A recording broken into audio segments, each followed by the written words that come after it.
Bonjour, hello, bienvenue dans ce tuto toujours consacré aux macros. On va effectuer dans ce tutoriel deux macros. Une première macro pour concevoir des listes d'items que l'on retrouve à l'intérieur d'un champ d'une base de données. Et la deuxième macro qui permettra d'effectuer un filtre avancé qu'on n'a pas eu l'occasion de voir jusqu'à présent. Voilà, donc tout d'abord cette base de données que vous connaissez déjà, que nous allons tout de suite transformer sous forme de tableau Excel. Dans Accueil, mettre sous forme de tableau, je choisis un format qui permet de faire ressortir les en-têtes. Excel me trouve la bonne dimension, tout ça vous connaissez déjà si vous avez suivi les autres tutos. Je valide. Dans l'onglet supplémentaire qui apparaît au niveau du ruban, outils de tableau, je renomme ce tableau tout simplement base de données. Base de données, sans espace, et j'évite personnellement de mettre les accents car ça peut provoquer des problèmes dans certaines situations. Je valide. Première étape dans notre tutoriel, la conception de liste d'items. Pour concevoir ça, je vais me positionner sur un nouvel onglet que je vais tout de suite renommer liste. Voilà, et dans cet onglet-là, on va commencer par déterminer par exemple la liste des employés qui sont dans la base de données. Je vais sélectionner la colonne celle. Voilà, je la copie, CTRL-C, je vais dans l'onglet liste, je vais la coller à partir de A1, CTRL-V. Et directement, je vais supprimer les doublons dans l'onglet données du ruban. Supprimer les doublons. Voilà la première liste d'items créée. Voilà tous les employés qui figurent dans la base de données. Cette liste-là, je vais également la mettre sous forme de tableau, de façon à ce qu'on puisse avoir tout simplement une plage nommée de dimensions variables sans autre artifice. Donc je retourne dans Accueil avec une cellule sélectionnée à l'intérieur de la liste, mettre sous forme de tableau, je choisis un format avec là aussi l'entête là-haut. Mon tableau comporte des entêtes, je valide ça. Voilà ma première liste qui est créée. Outil de tableau, création. Je mets tout de suite un nom à cette liste-là, genre TBL, employé. Là aussi, sans accent. Et je vais mettre le S à la fin. Entrée. Je valide. Nous allons faire la même chose pour les pays de livraison. Donc je retourne dans Export, je sélectionne la colonne des pays de livraison. Je copie, je vais dans liste. Je laisse une colonne vide entre la première liste et cette seconde liste. Pour éviter tout simplement qu'elle se retrouve dans le même tableau. Je colle, je supprime les doublons dans l'onglet données. Supprimer les doublons. Je valide, ok, voilà les pays qui figurent dans la liste. Je sélectionne une cellule à l'intérieur et dans le ruban accueil, je mets cette liste-là sous forme de tableau. Voilà, et j'attribue un nom à cette liste-là, du genre TBL comme tableau pays. Je valide. Maintenant, ce qui va être intéressant, c'est d'automatiser la mise à jour des listes de façon à ce qu'on ne soit pas obligé de le refaire systématiquement. Ça veut dire qu'on va avoir besoin de créer une macro. Pour créer cette macro-là, je vais préparer le terrain en renommant la première cellule ici de la liste employée. Donc pour renommer cette cellule-là, à gauche de la barre de formule, nous avons la zone nom. À la place de A1, je vais mettre employé, sans accent et avec le S. Je valide. Même chose pour pays de livraison. Sur la cellule C1, je sélectionne la cellule et je renomme à gauche, dans la zone nom à gauche de la barre de formule, pays. Je valide ça. Nous allons voir quel est l'intérêt d'avoir renommé ces deux cellules-là. Je vérifie que les noms sont créés, ils sont bien créés ici. Si je vais dans la cellule employée, il me met bien sur la cellule employée. Si je vais dans TBL pays, il me sélectionne tout le tableau. Et si je vais dans pays, il me sélectionne que la cellule pays. Nous allons commencer la macro. Mais pour cela, on remarque dans un premier temps que notre fichier il est en format XLSX. C'est-à-dire c'est un format qui n'accepte pas les macros. Donc on va tout de même prendre la précaution de réenregistrer ce fichier là, enregistrer sous, fichier enregistrer sous. Je vais le mettre dans le même dossier que là où se trouve le précédent. Et on va le mettre en classeur Excel, prenant en charge les macros, avec donc l'extension XLSM. Je valide. Alors vous constaterez que ça veut dire que ce fichier-là, base de données export, il figurera en version XLSX et en version XLSM. Les deux versions cohabitent dans le même dossier.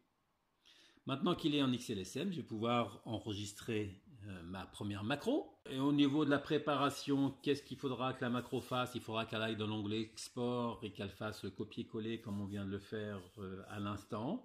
Ça veut dire que je suis dans les conditions qui me permettent de démarrer l'enregistrement de la macro.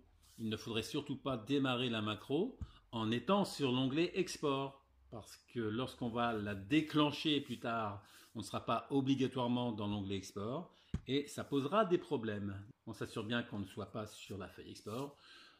Voilà, je peux démarrer la macro dans l'onglet Développeur. Je rappelle que si l'onglet Développeur n'est pas dans le ruban, vous allez dans les fichiers Options. Et dans Fichiers Options, vous avez donc sur la version 2013 personnaliser le ruban. Et dans Personnaliser le ruban, vous avez l'onglet Développeur à cocher. Si vous êtes sur une version antérieure, il faut trouver la petite case qu'il y a directement dans les options Excel. Il y a une case affichée, l'onglet Développeur, directement dans la première fenêtre qui s'ouvre quand vous êtes dans Fichier Options. Dans l'onglet Développeur, donc, je vais demander à enregistrer une macro. La macro, je lui donne un nom qui soit cohérent, genre MAJ comme mise à jour liste. Là aussi, pas d'espace, pas de caractères spéciaux, on évite les accents.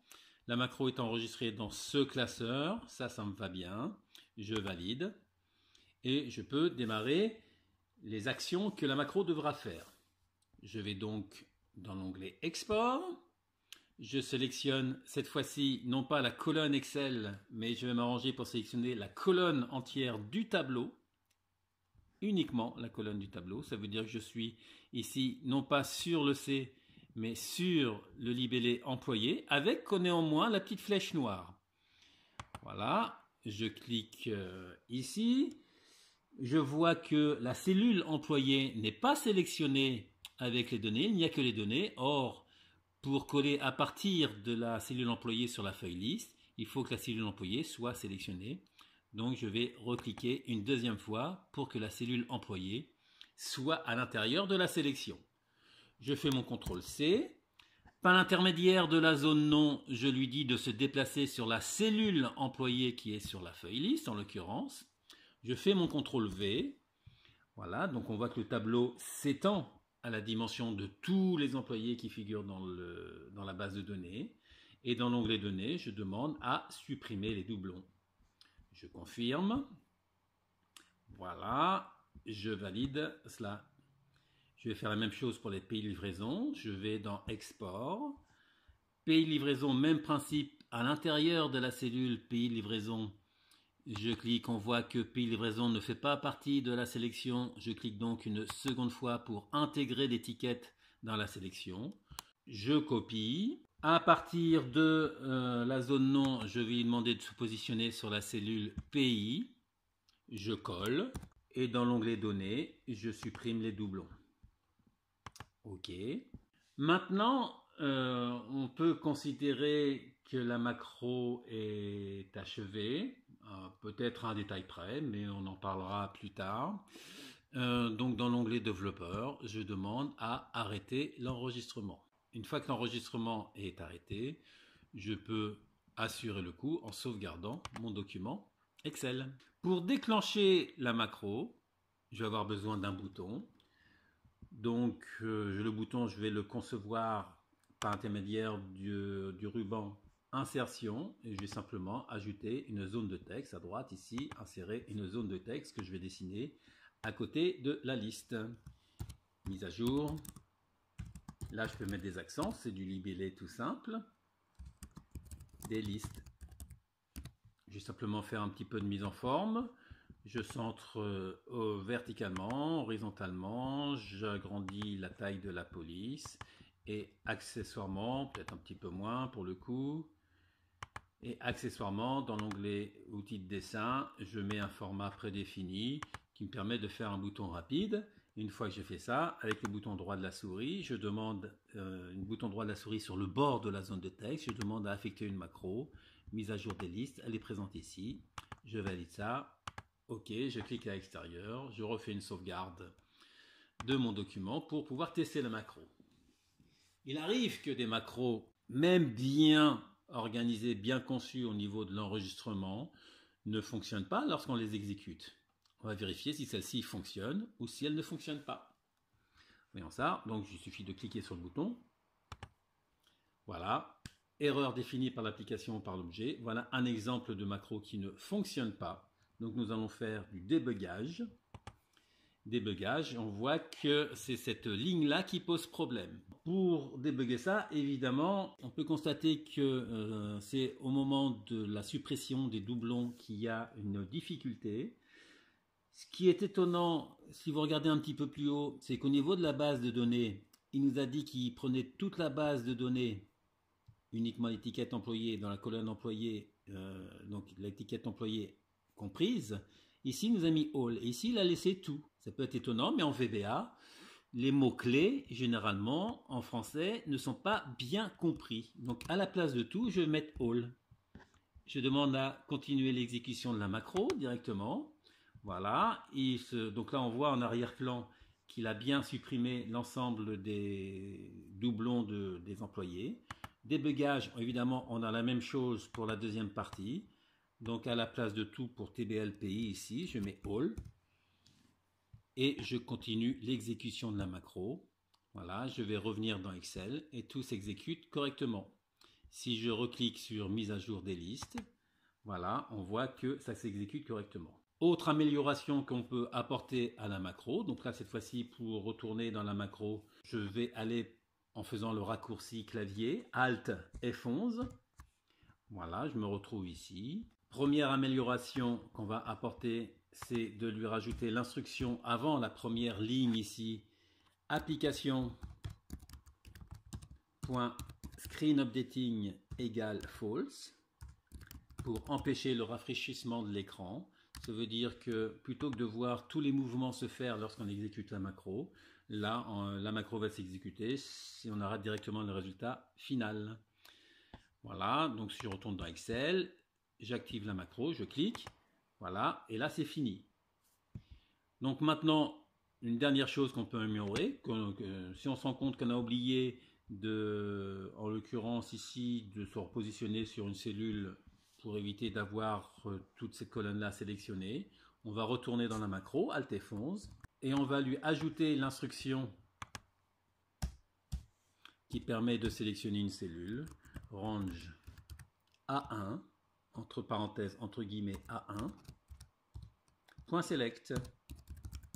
Voilà une instruction toute simple qu'on peut se permettre de connaître même sans être un expert en programmation. Donc ça veut dire que quand je suis là, j'exécute la macro en cliquant sur le bouton. La macro s'exécute, c'est fini, il a bien sélectionné la cellule A1. Voilà pour cette première macro. Ensuite, donc, on va passer aux filtres élaborés. Pour les filtres élaborés, donc je vais préparer sur une feuille à part que je vais renommer critères. Les critères que l'on va définir pour savoir ce que l'on souhaite extraire de la base de données, parce que c'est le principe des filtres élaborés. Et pour créer ces critères, on va disposer un tableau quelque part avec les étiquettes telles qu'elles sont orthographiées dans la base de données. Et en dessous, on mettra les informations qui nous intéressent. Donc pour copier ces étiquettes-là, donc on va considérer que l'on va souhaiter faire un filtre par rapport à certains employés pour certains pays à l'intérieur d'un intervalle de date de commande. Par exemple, c'est l'exemple que je prends. Ça veut dire que je vais avoir besoin des 3 étiquettes, employé, pays de livraison et date de commande. Bien, donc nous allons récupérer les étiquettes de la base de données. Donc j'ai besoin d'étiquette employé. Voilà, je fais un CTRL-C. Je vais la recopier sur la feuille critères à partir de F1 par exemple. CTRL-V. En G1, je vais récupérer l'étiquette pays de livraison. CTRL-C, critères en G1, CTRL-V. J'agrandis ici. Et en H1, je vais récupérer l'étiquette date de commande. CTRL-C. ici, CTRL V, et comme il s'agit de déterminer, de pouvoir extraire à l'intérieur d'un intervalle de date de commande, je vais avoir besoin de deuxième fois date de commande. Tout ce qu'on est en train de préparer ici, il faut le considérer comme étant une relation logique et. C'est-à-dire qu'on va vouloir extraire de la base de données tous les enregistrements pour lesquels l'employé sera défini en dessous et le pays de livraison ici à côté et la date de commande mini ici et la date de commande maxi ici. Maintenant, pour pouvoir sélectionner les critères facilement, je vais utiliser des listes déroulantes, par exemple. Ça veut dire qu'en A5, on va récupérer une nouvelle fois l'employé. Voilà, je fais un cliquer glisser en appuyant sur la touche CTRL et je relâche la souris pour récupérer cette étiquette-là. Et à côté, ici, on va lui demander de sélectionner à l'intérieur d'une liste déroulante. Données, validation des données. Validation des données, autorisée à partir d'une liste. Et la source, comme la source est une plage nommée de dimension variable, en l'occurrence il s'agit d'un tableau ici, on va lui mettre égal, indirect, entre parenthèses, TBL, employé. D'où l'intérêt d'avoir une cohérence dans la façon d'orthographier les tableaux, les noms de tableaux. Je valide ça et je vérifie que j'ai bien la liste des employés qui figure ici. Même principe pour les pays de livraison. Voilà, pays de livraison. Je me positionne sur le bord, je fais un cliquer glisser ici pour copier l'étiquette. Et dans la cellule à côté, dans l'onglet données, validation des données. Ça, on a vu ça dans un précédent tuto. Il est autorisé à partir d'une liste et la source donc égale indirect, entre parenthèses, entre guillemets, TBL, pays. C'est ce qu'on a dans le tableau des pays de livraison. Je ferme les guillemets, je ferme les parenthèses.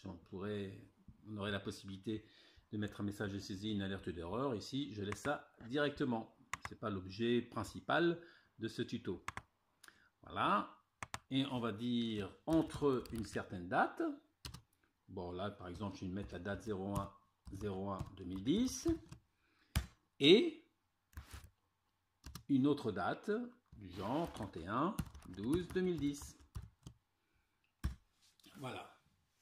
Maintenant, on va partir du principe que si on ne met pas d'employés dans la cellule B5, c'est qu'on veut tous les employés. Et si on ne met rien dans la cellule B7, c'est qu'on veut tous les pays. Si on ne met rien dans la cellule ici B10, c'est qu'on veut tout ce qu'il y a avant la deuxième date. Et si on ne met rien dans la deuxième, c'est qu'on veut tout ce qu'il y a après cette deuxième date. Ça veut dire que pour remplir ma zone de critères ici, je vais avoir besoin de créer des formules. Donc je sélectionne la première cellule, FX, logique, catégorie, logique, si la cellule ici B3 est égale à vide, pour mettre vide, donc je mets deux guillemets l'un à côté de l'autre. Valeur si vrai, eh bien, il faudra lui dire qu'on veut tous les employés. Et pour la zone de critères à l'intérieur d'un filtre élaboré, pour lui dire qu'on veut tous les employés, il faut lui mettre entre guillemets une étoile. Alors si vous oubliez de mettre les guillemets, Excel s'en chargera puisqu'on est dans la boîte de dialogue. Et valeur s'il faut, ça veut dire que la cellule ici n'est pas vide, ça veut dire qu'on veut vraiment l'employé qu'on a sélectionné ici. Et même bien que ça correspond à la fonte tel qu'il est écrit dans la cellule B5. Voilà, même principe pour les pays de livraison. Pays de livraison FX. Si la cellule ici, on a le pays de livraison est égal à vide, alors, là je ne vais pas mettre les guillemets, tiens, je mets directement l'étoile. Vous voyez que Excel rajoute automatiquement les étoiles. Valeur s'il faut, ce sera la Suède, ou le pays qu'on a sélectionné dans la cellule B7 ici. OK. Date de commande. Là, ça va se compliquer un petit peu pour gérer, dans la mesure où il ne s'agit pas de trouver les enregistrements d'une certaine date, mais à l'intérieur d'un certain intervalle. Donc, pour la première date, date mini, FX, si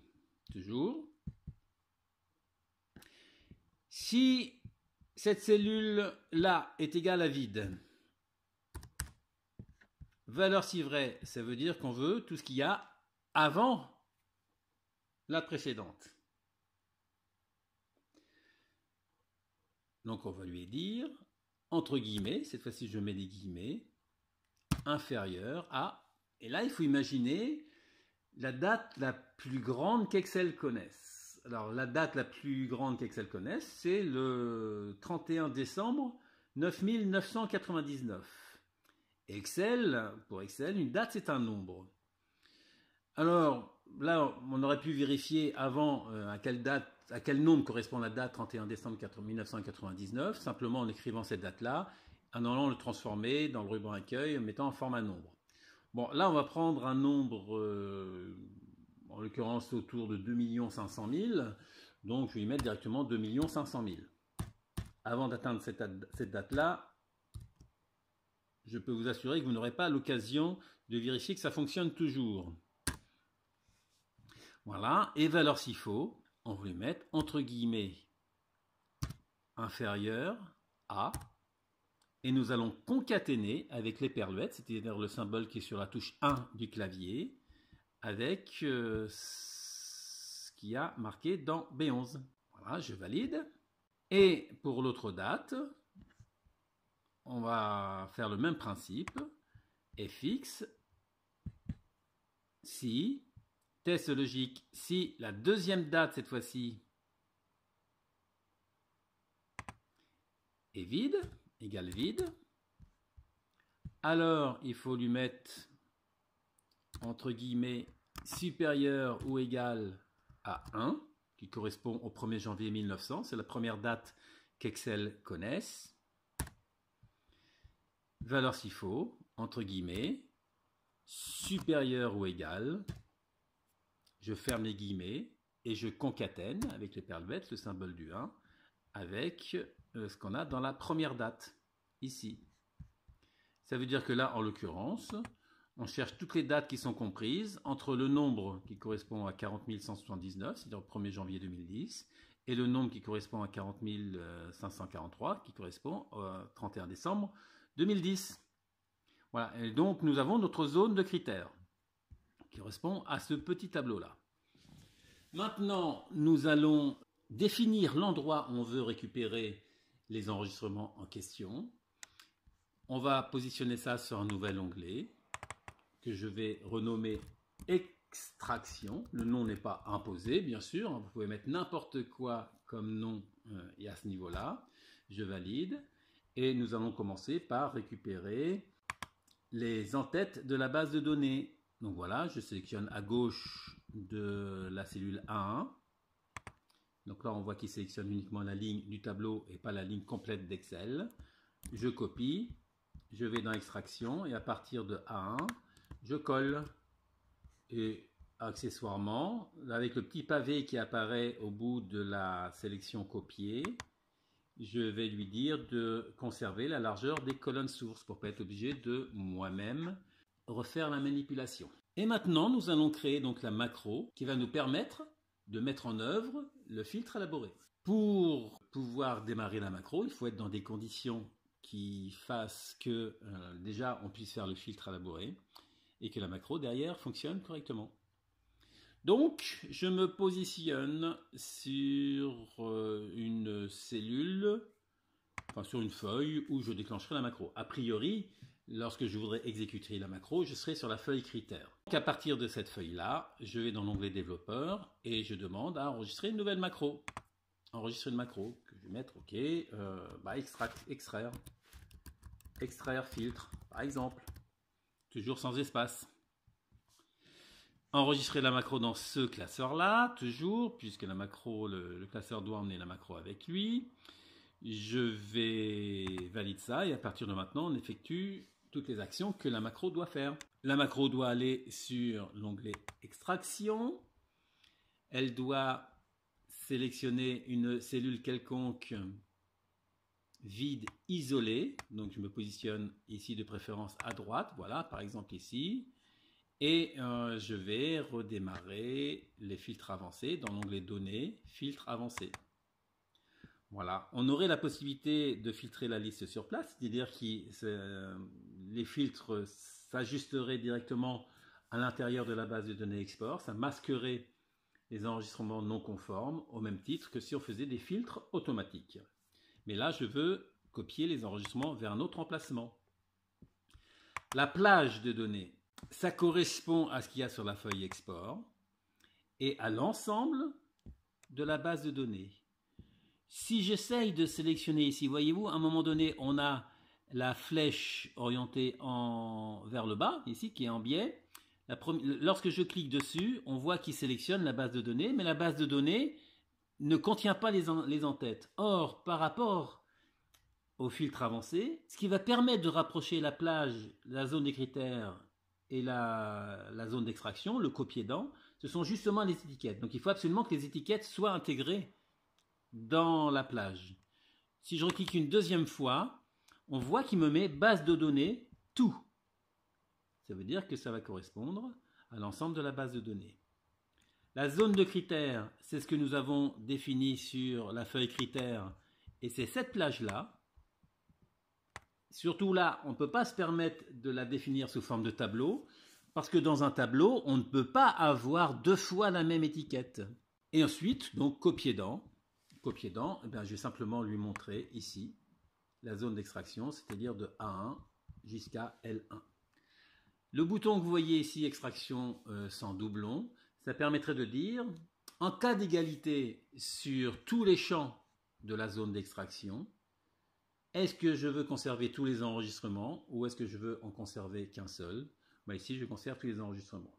Oui, au passage, donc là, j'ai récupéré toutes les étiquettes de la base de données, mais vous n'êtes pas obligé de conserver l'ensemble des étiquettes. Si vous ne voulez pas extraire le code client, vous pouvez supprimer la colonne code client de la zone d'extraction. Si vous ne voulez pas les types de produits, vous pouvez supprimer la colonne type de produit de la zone d'extraction. Si vous voulez changer l'ordre, vous pouvez changer l'ordre. Ce qui compte, c'est que les étiquettes qui sont inscrites ici dans la zone d'extraction soient les mêmes que les étiquettes qui sont dans la base de données. Je valide. Voilà. Donc Excel m'a trouvé qu'il y avait 3 enregistrements qui correspondaient donc à ce que je souhaitais. En l'occurrence, donc l'employé Lafont pour le pays de livraison, ici, avec cette date de commande-là. Voilà, donc ce que nous allons faire maintenant, nous allons créer un bouton sur l'onglet critères qui permettra d'exécuter cette macro-là. Je vais dans Insertion, zone de texte, un beau bouton à ce niveau-là. Voilà, extraire. Je vais, en recliquant sur le bord, filtrer verticalement, filtrer horizontalement. J'agrandis la police, c'est dans les outils de dessin format. Je mets un format qui permet de faire un petit bouton rapide. Et avec le bouton droit de la souris sur le bord de la zone de texte, je demande à affecter une macro, extraire filtre. Voilà. Je change mes critères. Peut-être qu'auparavant, oui. Alors, je me rends compte là ici que j'ai oublié d'arrêter l'enregistrement de la macro. Ça veut dire que tout ce que nous avons fait ensuite, après les filtres élaborés, ça va être enregistré. Voilà le genre d'erreur qu'il ne faut pas commettre, sauf à savoir réparer. Donc, je vais arrêter l'enregistrement de la macro maintenant. Je me permets de sauvegarder ceci. Et avant de tester cette macro, nous allons aller faire un peu de ménage dans le code. Ça permet justement de comprendre un peu le code et de voir qu'on peut faire du ménage même si on a fait une petite erreur. Je n'irai pas jusqu'à dire que j'ai fait exprès de faire l'erreur, mais finalement, c'est pas plus mal. Donc je vais dans le code, Alt F11, nous voici dans le code. Excel a stocké, donc là je vais fermer ce volet-là espion qui ne me sert pas ici. Excel a stocké la macro extraire filtre dans le même module, ça s'appelle donc un module, que la précédente macro mise à jour liste. Si nous avions fermé notre document ici et que nous l'avions rouvert et que nous avions enregistré la macro après l'avoir réouvert, Excel aurait créé un deuxième module. L'endroit où se trouvent les macros, dans la mesure où il s'agit de modules ici, n'a absolument aucune importance, ça n'a aucun impact sur le déroulement de la macro. Voilà. Donc, qu'est-ce qu'on voit? Donc, on dit que Excel doit sélectionner la feuille extraction. Il y a une espèce de small crawl ici. Bon, c'est lorsque j'ai voulu sélectionner la cellule Q2. Donc ça, je vais pouvoir supprimer cette ligne-là qui ne me sert à rien. Cette ligne-là, c'est pour vider le presse-papier. C'est-à-dire, dans la mesure où on fait un filtre avancé, Excel commence par vider le presse-papier s'il y a quelque chose dedans. Bon, c'est pas gênant qu'il reste. Et donc là, on vérifie qu'ici, il a bien mis le all et non pas le tout dans ce cas-là. Donc là, tout ça, ça va bien. Ça, c'est le filtre avancé directement. Donc on fait une copie, sous-entendu, vers un autre emplacement. La zone de critères, c'est sur critères, il nous a défini, sur la feuille critères, il nous définit la plage de F1 à I2. Ça veut dire que dans ce cas-là, attention, on n'aurait pas le droit de rajouter des colonnes sur la feuille critères, parce que dans la macro, il a mémorisé ça une fois pour toutes. Et copie to range sur A1 à E1. Voilà. Ensuite, il y a une espèce de large scroll. Bah voilà, c'est là aussi, c'est le fait de déplacer avec la barre de défilement. C'est une ligne qui s'écrit, ça sert à rien, je supprime. Et ensuite, on retourne sur la feuille critères. Pour moi, la macro doit s'arrêter là. C'est-à-dire que tout ce qu'il y a ensuite, ce sont les actions qu'il a continué à enregistrer parce que j'avais oublié d'arrêter l'enregistrement de la macro. Ça veut dire que tout ça, je vais le sélectionner. Je laisse surtout le nsub ici et j'efface directement. Voilà, la macro épurée. Je fais une sauvegarde, donc je fasse une sauvegarde côté VBA ou côté Excel. C'est exactement la même chose, ça enregistre toutes les modifications qu'il y a eu du côté du code et du côté Excel. Et à partir de là, je vais pouvoir tester ma macro, voir si elle continue à fonctionner. Oui, éventuellement, si on fait une extraction, est-ce qu'il est bien nécessaire de revenir sur la feuille critère ou est-ce qu'on peut rester sur la feuille extraction? Finalement, c'est peut-être pas plus mal de rester sur la feuille extraction. Ça veut dire que cette dernière ligne qui dit revenir sur la feuille critère, finalement, elle ne va pas m'intéresser. Je vais la supprimer. En revanche, cette ligne qui permet de sélectionner une cellule, je vais la recopier juste avant le nsub. Et à la place de Q2, je vais mettre A1 de façon à ce qu'une fois que le filtre est fait, qu'on reste sur la cellule A1 de la feuille extraction. Donc voilà une idée de la façon dont on peut modifier le code d'une macro enregistrée. Je re-sauvegarde une nouvelle fois, je retourne côté Excel, je change un des paramètres. Par exemple, je vais supprimer le paramètre de date maxi. Donc on devra avoir à partir du 1er janvier et toutes les autres années pour l'employé défini et le pays défini. Voilà, j'efface ça, je demande à extraire. Et là, il ne m'a rien trouvé. Donc ça veut dire qu'il y a une erreur tout simplement dans le critère, puisque tout à l'heure, il y en avait au moins pour 2010. Effectivement, là je vois que la formule ici n'est pas bonne, puisque au niveau de inférieur à, il y a quelque chose qui va pas bien. Donc je vais retourner voir cette formule-là. Qu'est-ce que je fais comme erreur dans cette formule-là? Si B10 est vide, oui, effectivement, ouais, c'est plutôt si B11 est vide, il faut mettre inférieur à cela, et sinon, sinon on concatène inférieur à B11. Voilà, je valide. Et là, on peut supposer que c'est le même principe, c'est l'inverse. Si B10 est vide, voilà, un exemple. Et donc maintenant, nous allons vérifier si je demande à extraire. Et cette fois-ci, on a bien 2010, 2011, 2012, 2013 pour tout cela. Je remets une année, 31, 12, 2010. Je redemande à extraire. J'ai bien tout correct. J'efface le premier, histoire 2. Donc avant le 31 décembre, là, je vais mettre 2011. De façon à avoir 2010 et 2011 en théorie. Et je fais ça, j'ai bien 2010 et 2011. Tout ça, ça fonctionne correctement.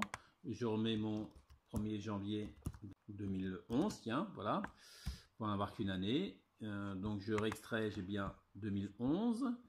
J'efface la fond pour avoir tous les employés pour la Suède en 2011. J'extrais, et j'ai bien pour la Suède tous les employés en 2011. Tout ça maintenant fonctionne correctement. Ce qui me permet de dire que ce tuto est terminé. Profitez-en bien. À bientôt pour de nouvelles aventures. À ciao. Bonsoir.